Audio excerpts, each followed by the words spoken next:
जिला ऊना में कर्फ्यू की पाबंदियां लगी हुई हैं। कुछ समय की ढील जो है वो कुछ कंडीशंस के साथ आम आदमी को दी जाती है।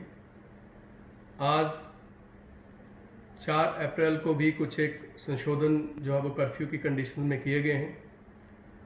मैं आपको बताना चाहूँगा कि ये तो पहले ही आप सभी को मालूम है कि जितने भी फार्मर्स थे या उनके खेतों में जो मजदूर काम करते थे, उनको पहले ही कर्फ्यू से जो थी वो रियायत थी कि वो अपने खेतों में जाकर काम कर सकते थे।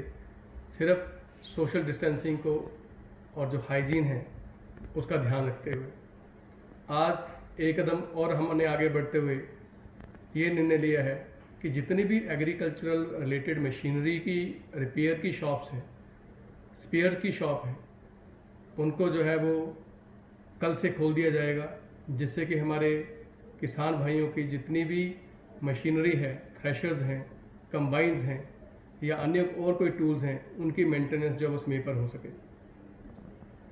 इसके साथ साथ ये भी निर्णय लिया गया है कि जितने भी हमारे माल वाहक जो वाहन होते हैं, गुड्स कैरियर्स होते हैं, उनकी जो भी रिपेयर्स की शॉप्स हैं या उनके स्पेयर पार्ट्स की शॉप्स हैं, उनको भी जो नेशनल हाईवे पे हैं या हमारे स्टेट हाईवेज पे हैं जहाँ पर ट्रैफिक का काफ़ी फ्लो रहता है, उन सभी शॉपकीपर्स को भी जो है वो हम ये रियायत दें कि इन माल वाहकों के फैसिलिटेशन के लिए वो भी जो है वो अपनी दुकानें जो है वो खोल सकते हैं।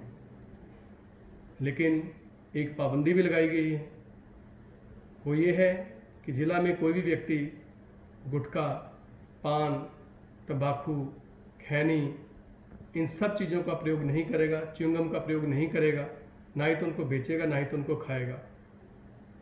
इन संशोधनों के साथ जो ये कर्फ्यू की रिलैक्सेशंस हैं वो जारी रहेंगी।